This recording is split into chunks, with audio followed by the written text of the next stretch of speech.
14 जनवरी मकर संक्रांति के दिन इन राशियों की बदलेगी किस्मत, छप्पर फाड़कर होगी धन वर्षा और जन्मों जन्मों की गरीबी होगी दूर। ओम नमो नारायण। भक्तों, पूज्य अनिरुद्धाचार्य जी महाराज कहते हैं कि 14 जनवरी का दिन कोई साधारण दिन नहीं बल्कि आपकी दरिद्रता के अंत का दिन है। सावधान, अगर आप भी कर्ज, बीमारी और पैसे की तंगी से जूझ रहे हैं तो मकर संक्रांति का यह महासंयोग आपके लिए आखिरी मौका है। शास्त्रों के अनुसार इस दिन सूर्य देव और शनि देव का मिलन हो रहा है और इस अद्भुत संयोग में जो व्यक्ति एक छोटा सा गुप्त उपाय कर लेगा उसके घर से दुर्भाग्य हमेशा के लिए चला जाएगा। लेकिन याद रहे, कई लोग जीवन भर गरीब रह जाते हैं क्योंकि वे ठीक इसी समय, इसी मुहूर्त पर चूक कर देते हैं। क्या आप जानते हैं कि आपकी एक छोटी सी गलती आपके और कुबेर के खजाने के बीच दीवार बन सकती है? आज हम आपको उन्हीं भाग्यशाली राशियों और उस चमत्कारी उपाय के बारे में बताएंगे जिसे करने से 7 पीढ़ियों तक धन की कमी नहीं होगी। इसलिए भक्तों, हम आपसे हाथ जोड़कर निवेदन करते हैं कि इस वीडियो को अंत तक बहुत ध्यान से देखें। इसे बीच में छोड़ना या अनदेखा करना साक्षात अपने भाग्य को लात मारने के बराबर है। जिस पल से आप ये वीडियो देखेंगे आपकी किस्मत बदलने लगी है। लॉ ऑफ अट्रैक्शन पर विश्वास करें। आम लोग ये शब्द कभी नहीं देखेंगे। आप किस्मत के बच्चे हैं जिन्हें सफलता के लिए चुना गया है। पक्का इरादा वाला मैसेज छोड़ें, मैं जरूर अमीर बनूंगा। आज मेरी जिंदगी के इस टर्निंग पॉइंट को दिखाने के लिए अगर आप सच में देवी लक्ष्मी का आशीर्वाद पाना चाहते हैं तो प्लीज इस जानकारी को कम मत समझिए, क्योंकि सही समय पर किया गया एक छोटा सा बदलाव भी आपकी किस्मत में एक बड़ा मोड़ ला सकता है। आने वाली जरूरी और गुप्त जानकारियां मिस न हो, इसके लिए चैनल को सब्सक्राइब करें। प्रिय भक्तों, हमारे धर्म शास्त्रों और ज्योतिष विद्या में मकर संक्रांति केवल एक त्योहार नहीं बल्कि एक खगोलीय घटना है जो सीधे आपकी आत्मा और आपके बैंक बैलेंस दोनों पर असर डालती है कि दोनों पर असर डालती है। अनिरुद्धाचार्य जी महाराज बताते हैं कि यह वह दुर्लभ दिन है जब ग्रहों के राजा भगवान सूर्य देव अपने ही पुत्र शनिदेव के घर यानी मकर राशि में प्रवेश करते हैं। हम सभी जानते हैं कि सूर्य और शनि में पिता पुत्र होने के बावजूद घोर शत्रुता है। सूर्य मान, सम्मान और आत्मा के कारक हैं तो शनि देव कर्म, न्याय और दंड के दाता हैं। लेकिन साल में केवल एक बार मकर संक्रांति के दिन सूर्य देव अपने पुत्र से मिलने स्वयं उनके घर जाते हैं। जरा सोचिए, जब एक पिता अपने नाराज पुत्र के घर जाता है तो पुत्र का क्रोध शांत हो जाता है। ठीक उसी तरह मकर संक्रांति के दिन शनिदेव का क्रोध शांत रहता है। इसलिए गरुड़ पुराण और भविष्य पुराण में लिखा है कि इस दिन किया गया एक मुट्ठी का दान भी सीधे शनिदेव और सूर्य देव दोनों को प्रसन्न कर देता है। भक्तों, यह वह समय है जब उत्तरायण शुरू होता है, यानी देवताओं का दिन शुरू होता है और असुरों की रात। इस समय स्वर्ग के द्वार खुल जाते हैं। जो किरणें इस दिन धरती पर पड़ती हैं वे साधारण धूप नहीं होती, वे अमृत समान होती हैं जो आपके शरीर से रोगों को और आपके घर से दरिद्रता को जलाकर राख कर सकती हैं। लेकिन यहाँ एक बहुत बड़ा रहस्य है जो आम लोग नहीं जानते। अनिरुद्धाचार्य जी चेतावनी देते हैं कि सूर्य की यह ऊर्जा दोधारी तलवार की तरह है। अगर आप इस दिन सही कर्म करते हैं तो आपका पुराना दुर्भाग्य धुल जाएगा। लेकिन अगर आप अज्ञानता में गलतियां करते हैं तो शनि देव की वक्र दृष्टि आपको और भी गहरी मुसीबत में डाल सकती है। आज जिन 6 राशियों की हम बात करने जा रहे हैं उन पर इस बार यह महासंयोग सीधे तौर पर राजयोग बना रहा है। लेकिन यह राजयोग तभी फलित होगा जब आप उन गलतियों से बचेंगे जो अक्सर हम अनजाने में कर बैठते हैं। भक्तों, इससे पहले कि हम उन 6 भाग्यशाली राशियों के नाम बताएं जिन पर धन वर्षा होने वाली है, आपको एक कड़वा सच जानना होगा। पूज्य अनिरुद्धाचार्य जी महाराज कहते हैं कि अगर बर्तन में छेद हो तो उसमें चाहे कितना भी अमृत डालो वह बह जाएगा। ठीक उसी तरह अगर आप मकर संक्रांति के दिन ये 3 गलतियां करते हैं तो चाहे आप कितनी भी पूजा कर लें, भगवान शनि और सूर्य देव का आशीर्वाद आपको नहीं मिलेगा। गरुड़ पुराण में स्पष्ट लिखा है कि कुछ पाप ऐसे होते हैं जिनका प्रायश्चित करने के लिए इंसान को कई जन्म लेने पड़ते हैं। पहली सबसे बड़ी गलती है स्नान में देरी और तामसिक विचार। शास्त्रों के अनुसार मकर संक्रांति के दिन जो व्यक्ति सूर्य निकलने के बाद तक सोता रहता है वह साक्षात अपने दुर्भाग्य को न्योता देता है। इस दिन ब्रह्म मुहूर्त में यानी सूर्योदय से पहले उठकर स्नान करना अनिवार्य है। लेकिन रुकिए, केवल पानी से नहाना काफी नहीं है। अनिरुद्धाचार्य जी बताते हैं कि इस दिन पानी में थोड़ा सा काला तिल और गंगा जल मिलाकर स्नान करना चाहिए। काला तिल शनिदेव का प्रतीक है और जल सूर्य देव का। जब आप इन दोनों को मिलाकर स्नान करते हैं तो आपके शरीर से दुर्भाग्य और अलावला दूर हो जाती है। लेकिन जो लोग इस दिन बिना नहाए भोजन ग्रहण करते हैं वे अगले 1 साल तक दरिद्रता के श्राप से घिर जाते हैं। दूसरी भयानक गलती है तामसिक भोजन का सेवन। भक्तों, यह दिन आत्मा की शुद्धि का है। भूलकर भी मकर संक्रांति के दिन लहसुन, प्याज, मांस या मदिरा का सेवन न करें। कई घरों में लोग छुट्टी का दिन मानकर दावत उड़ाते हैं और यही उनकी बर्बादी का कारण बनता है। यह भोजन आपके शरीर में तमस यानी अंधकार पैदा करता है। जिस घर में इस पवित्र दिन पर मांस पकाया जाता है, जिस पवित्र उस घर से माता लक्ष्मी उसी क्षण रूठ कर चली जाती हैं और वहां अलक्ष्मी का वास हो जाता है। याद रखें, आप जो खाते हैं वैसा ही आपका मन होता है और वैसा ही आपका भाग्य बनता है। इस दिन केवल सात्विक भोजन जैसे खिचड़ी और तिलगुड़ का ही सेवन करें। तीसरी और सबसे गंभीर गलती है द्वार से किसी को खाली हाथ लौटाना। मकर संक्रांति दान का महापर्व है।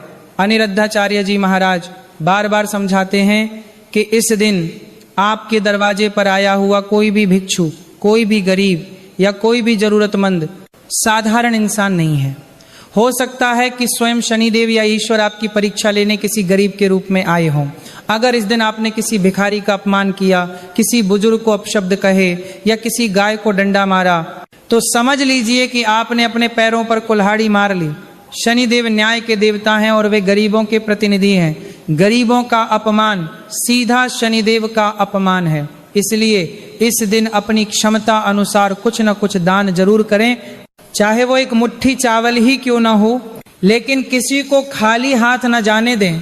भक्तों, इन 3 गलतियों से बचकर ही आप उस राजयोग का लाभ उठा पाएंगे जो अब इन 6 राशियों के जीवन में आने वाला है।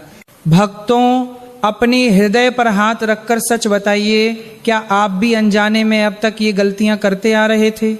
घबराइए मत, ईश्वर के सामने अपनी गलती स्वीकार करना ही सबसे बड़ा प्रायश्चित है। अगर आप चाहते हैं कि इस मकर संक्रांति पर माता लक्ष्मी आपके घर का रास्ता न भूलें तो अभी इसी वक्त कमेंट बॉक्स में अपनी हाजिरी लगाएं। पूरी श्रद्धा के साथ लिखें जय लक्ष्मी माता। आपका यह एक छोटा सा कमेंट माता लक्ष्मी को आपके घर आमंत्रित करने का निमंत्रण पत्र बन सकता है। भक्तों, अब घड़ी आ गई है उस रहस्य से पर्दा उठाने की। अनिरुद्धाचार्य जी महाराज के अनुसार 14 जनवरी को सूर्य और शनि के मिलन से जो राजयोग बन रहा है वह विशेष रूप से इन 6 राशियों की जन्म कुंडली में धन के बंद दरवाजे खोलने वाला है। लेकिन याद रहे, ये आशीर्वाद सशर्त है। हर राशि को अपनी किस्मत जगाने के लिए एक विशेष कर्म करना होगा। ई पन्ना मानी परसरी उड़ेंदा। मेष राशि इस सूची में सबसे पहला नाम है मेष राशि का। मेष राशि के स्वामी मंगल हैं और सूर्य देव इस राशि में उच्च के होते हैं। भक्तों, आपके लिए ये मकर संक्रांति किसी वरदान से कम नहीं है। 2025 में अगर आप नौकरी में अपमानित हुए हैं या आपकी तरक्की रुकी हुई थी तो खुश हो जाइए। 14 जनवरी के बाद आपके मान सम्मान में इतनी वृद्धि होगी कि जो लोग कल तक आपकी बुराई करते थे वे ही कल आपकी तारीफ करेंगे। कोर्ट कचहरी के मामलों में आपको विजय मिलेगी। किस्मत की चाबी और उपाय। लेकिन ठहरिए, ये सब तभी होगा जब आप सूर्य देव को प्रसन्न करेंगे। अनिरुद्धाचार्य जी कहते हैं कि मेष राशि वालों को इस दिन तांबे के लोटे में जल, लाल फूल और थोड़ा सा गुड़ डालकर सूर्य को अर्घ्य देना है। और सबसे जरूरी बात यह है कि इस दिन अपने पिता या पिता समान